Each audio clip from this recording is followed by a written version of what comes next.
Hi hello అండి. ఈరోజు lunch box recipe చాలా ఈజీగా టేస్టీగా ఏ విధంగా చేసుకోవాలో చూపిస్తున్నాను. పాలకూర రైస్ అండి.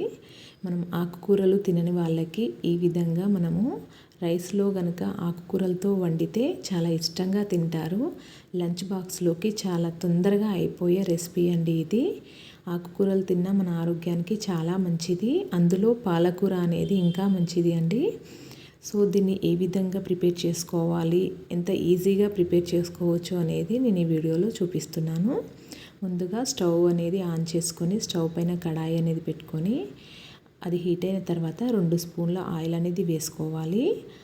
అలాగే మన పోపులోకి మినపప్పు, శనగపప్పు, ఆవాలు, మన టేస్ట్కి సరిపడంత పచ్చిమిర్చి అంటే కారము, అలాగే ఒక 5-6 ఎండుమిర్చి ఇవన్నీ వేసుకొని ఇలా ఒకసారి కలుపుకోవాలి. ఈ విధంగా కలుపుకున్న తర్వాత వెల్లుల్లి, జీలకర్ర అనేది ఇలా దంచుకొని వేసుకోవాలి. టేస్ట్ అనేది చాలా బాగుంటుంది. ఆకుకూరలోకి ఇలా దంచి వేసుకుంటే టేస్ట్ ఇంకా బాగుంటుంది. ఇలా కలుపుకున్న తర్వాత దీంట్లోకి నేను ఇక్కడ 6 కట్టలు అనేవి పాలకూర తీసుకున్నాను. 6 కట్టల పాలకూరని మంచిగా కడిగేసి చిన్న చిన్న ముక్కలుగా కట్ చేసి పెట్టుకోవాలి. 2 to 3 టైమ్స్ అనేది ఆకుకూరలు బాగా కడగాలండి. ఎందుకంటే దాంట్లో సన్నగా ఇసుక అనేది ఉంటుంది కాబట్టి. ఇలా పోపంతా వేగిన తర్వాత ఒక గుప్పెడు జీడిపప్పులు, అలాగే కరివేపాకు పొడి, పసుపు, జీలకర్ర పొడి, ధనియాల పొడి ఇవన్నీ వేసి ఒకసారి పోపంతా బాగా కలిసేలాగా కలుపుకోవాలి. ఇలా పోపంతా బాగా వేగిపోయిన తర్వాత మనం ఇలా కట్ చేసి వాష్ చేసుకున్న పాలకూరను అనేది ఇందులో వేసేసుకోవాలి.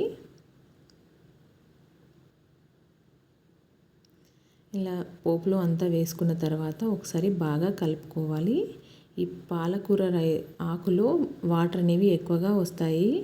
సో ఈ వాటర్ అనేది అంతా ఎగిరిపోయేంత వరకు ఈ పోపును అనేది బాగా వేయించుకోవాలి. ఈ పోపు అనేది బాగా వేగితేనే మనకి ఆకుకూర రైస్ అనేది చాలా టేస్టీగా ఉంటుంది. సో మూత పెట్టుకొని ఒక 2 నిమిషాలు బాగా ఉడకనివ్వాలి. ఈ విధంగా వాటర్ అంతా పైకి తేలిన తర్వాత ఒకసారి బాగా కలుపుకొని దీంట్లోకి మన టేస్ట్కి సరిపడంత ఉప్పు అనేది వేసేసుకోవాలి.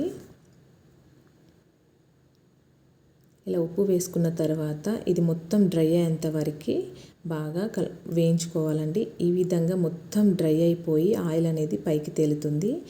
ఇప్పుడు మనం స్టవ్ అనేది ఆఫ్ చేసుకొని దీంట్లోకి మనం ముందుగానే వండి పెట్టుకున్న రైస్ అనేది యాడ్ చేసుకోవాలి. మన ఆకుకూరను బట్టి రైస్ అనేది యాడ్ చేసుకోవాలండి.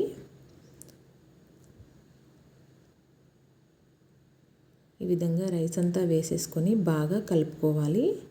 రైస్కి ఈ ఆకుకూర అంతా బాగా పట్టేలాగా కలిపేసుకోవాలి. అంతేనండి, చాలా ఈజీగా హెల్తీ రెసిపీ అనేది ఈ విధంగా ప్రిపేర్ చేసుకోవచ్చు. మీకు కూడా నచ్చితే మీరు కూడా ట్రై చేసి ఎలా వచ్చింది ఏంటి అనేది నాకు కమెంట్ బాక్స్లో కమెంట్ చేయండి. అలానే నా ఛానల్ని లైక్ చేయండి, మీ ఫ్రెండ్స్ అండ్ ఫ్యామిలీస్కి షేర్ చేయండి, సబ్స్క్రైబ్ చేసుకోండి. మీ సపోర్ట్ అనేది ఉంటే మంచి మంచి వీడియోస్ అనేవి నేను పెడుతూ ఉంటాను. Thank you for watching.